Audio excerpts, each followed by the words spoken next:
Assalamualaikum warahmatullahi wabarakatuh. Di sini kami dari kelompok 1 akan mempresentasikan tentang pengertian dan sejarah berdirinya advokasi di Indonesia. Pengertian advokasi.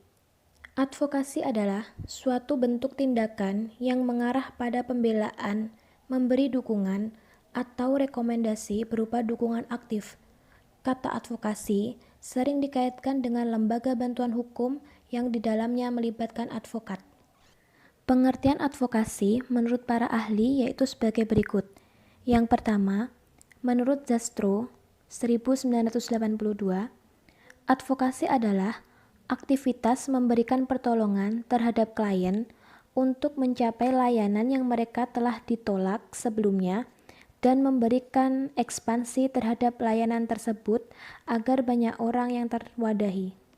Yang kedua, yaitu menurut Sheila S. Pinfiladus, advokasi adalah aksi strategis dan terpadu yang dilakukan oleh individu maupun kelompok untuk memberikan masukan isu ataupun masalah ke dalam rancangan dan rencana kebijakan. Yang ketiga, yaitu menurut Kaminsky dan Walmsley 1995, advokasi adalah suatu pekerjaan yang memberikan petunjuk atas keunggulan pekerjaan sosial dibandingkan profesi yang lain. Yang keempat, yaitu menurut Schneider. Schneider berpendapat bahwa advokasi tidak lengkap tanpa tercapainya kriteria kejelasan, measurable, terbatas, tindakan yang terarah, dan fokus pada aktivitas. Yang kelima, yaitu menurut Webster Encyclopedia, advokasi adalah act of pleading for supporting or recommending active espousal atau tindakan pembelaan dukungan atau rekomendasi. Secara sempit, definisi advokasi adalah kegiatan pembelaan hukum atau litigasi yang dilakukan oleh pengacara dan merupakan pekerjaan yang berkaitan dengan praktek beracara di pengadilan. Selanjutnya yaitu sejarah berdirinya advokasi di Indonesia. Di sini sudah tertulis dengan jelas dan terperinci, yaitu poin pertama, di mana ide dasar advokasi yang diklaim oleh sebagian orang berasal dari tradisi hukum barat yang dikenal sejak era pencerahan atau the Enlightenment Age, yaitu tempat munculnya gagasan gerakan kebebasan dan demokrasi. Yang kemudian di poin kedua, sebagian lain menyebutkan bahwa lahirnya bantuan hukum sudah ada sejak zaman Yunani dan Romawi kuno. Zaman Yunani dan Romawi kuno yang dimaksud ini yaitu ketika para filsuf Yunani mendiskusikan beberapa aspek yang berkaitan dengan Tuhan, alam, dan manusia. Di mana pada waktu itu bantuan hukum didasarkan pada nilai-nilai moral dan lebih dianggap sebagai suatu pekerjaan yang mulia, khususnya untuk menolong orang-orang tanpa mengharapkan dan atau menerima imbalan dan honorarium. Poin selanjutnya yaitu pada abad keempat sebelum Masehi, di mana para orator juga mengidentikan bantuan hukum atau legal aid atau legal service.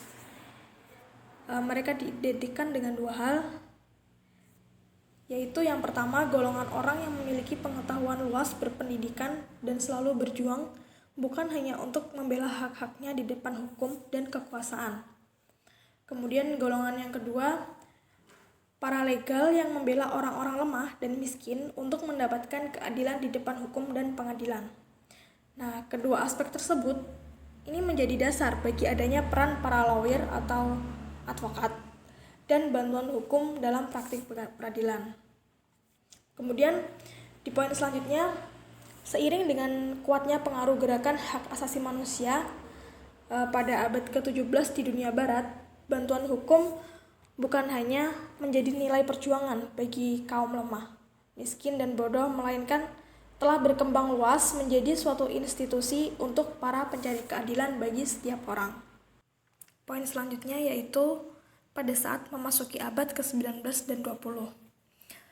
Pada saat itulah muncul gerakan hak asasi manusia atau Human Rights Movement, bahwa setiap orang diyakini memiliki persamaan hak dan kebebasan. Dan atas dasar itu pula, lahirlah prinsip persamaan hak hukum atau equality before the law dan persamaan hak mendapatkan keadilan atau access to justice. Nah, penjelasan di poin ini, ketika memasuki era modern, bantuan hukum terkait dengan teori-teori penegakan hukum di pengadilan dalam kajian filsafat hukum di Barat dikenal dengan teori-teori penegakan hukum. Misalnya, teori kebebasan demokrasi yang menjadi dasar bagi lahirnya teori penegakan hukum berdasarkan prinsip persamaan di depan hukum atau equality before the law dan persamaan hak mendapatkan keadilan di depan hukum atau access to justice. Dan poin selanjutnya, di Indonesia, bantuan hukum sebagai suatu legal institution atau lembaga hukum ini semula tidak dikenal dalam sistem hukum tradisional dan baru saja dikenal sejak masuknya atau diberlakukannya sistem hukum barat di Indonesia. Diberlakukannya sistem hukum barat di Indonesia dijelaskan dalam poin selanjutnya, yaitu bermula pada tahun 1848 ketika di negeri Belanda terjadi perubahan besar dalam sejarah hukumnya.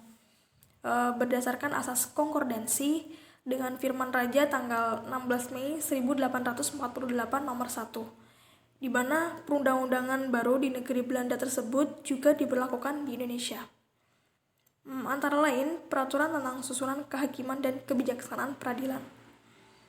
Dalam peraturan hukum inilah diatur untuk pertama kalinya lembaga advokat. Sehingga mungkin dapat diperkirakan bahwa bantuan hukum dalam arti yang formal baru mulai di Indonesia sejak pada waktu-waktu tersebut. Saya akan meneruskan presentasinya, yaitu pada masa itu penduduk Indonesia dibedakan atas 3 golongan berdasarkan pasal 163 ayat 1. Antara lain, pertama, golongan Eropa, golongan Timur Asing, dan golongan Bumi Putra. Golongan Eropa yang termasuk golongan ini adalah orang Belanda, semua orang yang bukan Belanda tapi berasal dari Eropa, orang Jepang, dan anak sah dari golongan Eropa yang diakui undang-undang.